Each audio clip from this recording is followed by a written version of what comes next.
Hi, I'm Rydland, and today I'm going to be demonstrating for you how to make my famous baked potato soup. So first of all, I've already laid out one package of bacon on my baking pan to put in the oven. Some people prefer to cook it stovetop in a pan, and if you choose to do it that way, you certainly can. I just prefer it in a pan in the oven. It's less mess to clean up, and my house doesn't smell like bacon for weeks. So we're going to pop this in the oven at 400 degrees for 20 to 25 minutes, depending on how your oven cooks.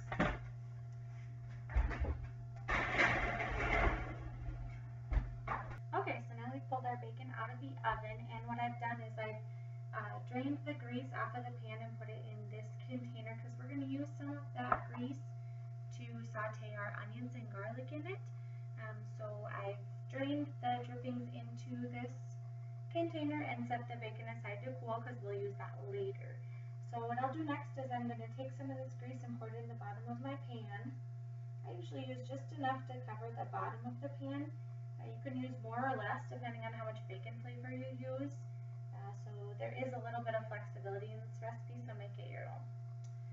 I've covered the bottom with the bacon grease, and in it I'm going to add garlic, and this is 3 cloves chopped up that I've chopped and prepared. And then I've also chopped up a sweet onion. You can really use whatever kind of onion you have. This is just what I had on hand. It was probably a medium-sized onion. You can add more or less, again, depending on your taste.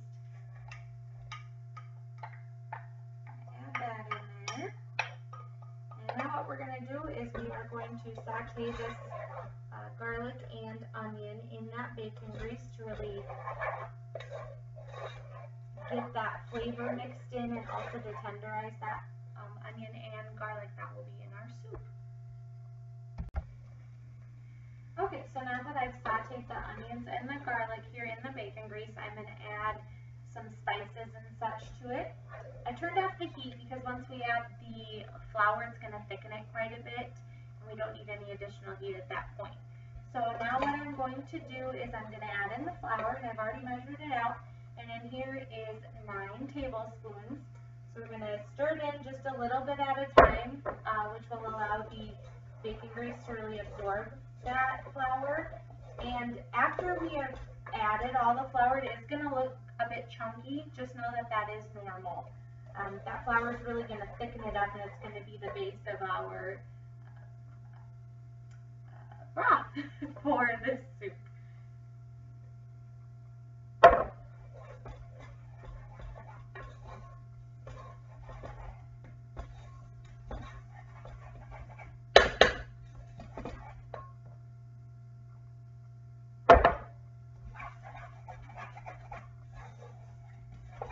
Okay, looking pretty chunky.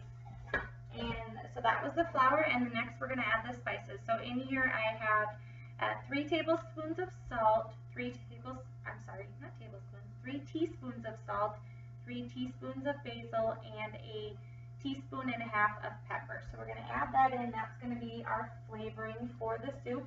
And it will look like a bit much that you have in there, but after we add the liquid, it's going to help a lot. Give that a quick stir.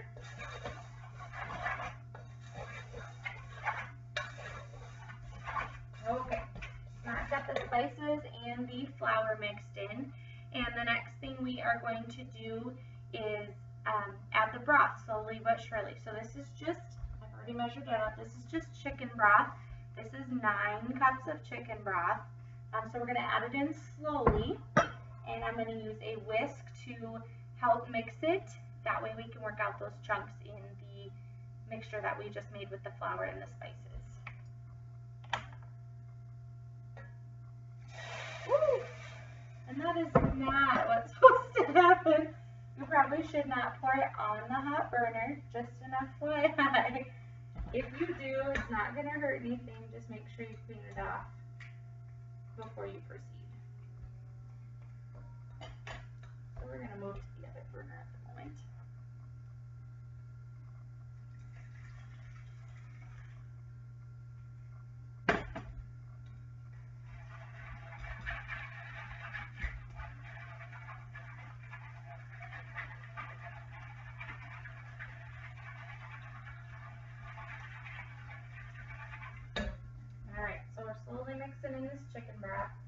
And even after the first little bit, you can already tell that the chunks are going away from the flour mixture that it was before.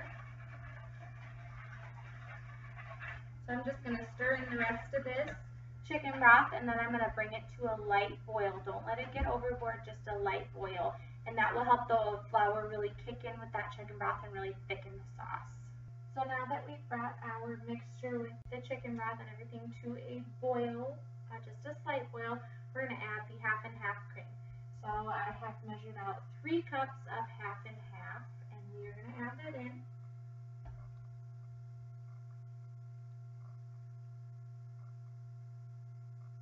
Alright, and that's going to give us a nice white cream sauce look here.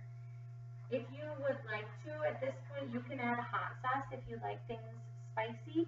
I don't particularly care for spicy, so I leave it out. But if you want a little kick or a little spice in there, you certainly can add your favorite hot sauce at this point. Now that we have added the half and half and gave it just a nice little quick mix, I am going to transfer this over to the Crockpot, because this is a good Crockpot recipe. If you choose to do it in one night where you want the recipe done quick, you can add the potatoes at this point and boil them until the potato is done. I usually do it in the Crockpot. It just seems to work better for our family. Again, this is a recipe you can be flexible and tweak it to your liking. So I'm going to transfer this.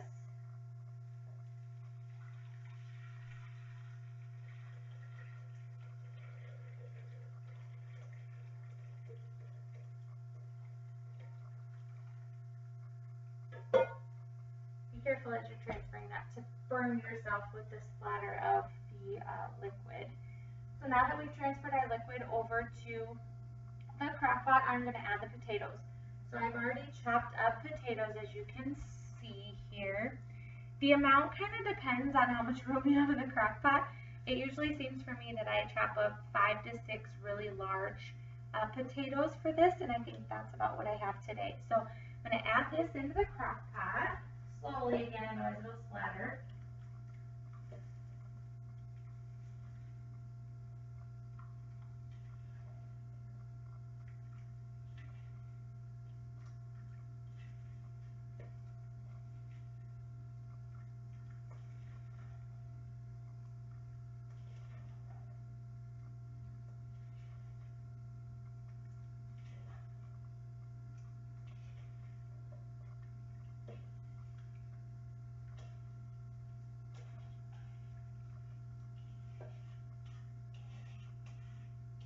Okay.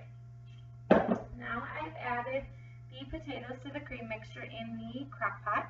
And what we're going to do is we're going to cover the Crockpot and put it on low for 4 to 6 hours. I usually do 6 to kind of roast those potatoes a little bit slower and they're a little more tender. And the way that we like them, again, this recipe is flexible and you can tweak it to what you like. So I'm going to set my Crockpot. I have one with a timer. If you don't, that's fine. You can just set your kitchen timer or whatever you use for time. So I'm going to set mine for 6 hours and cover it.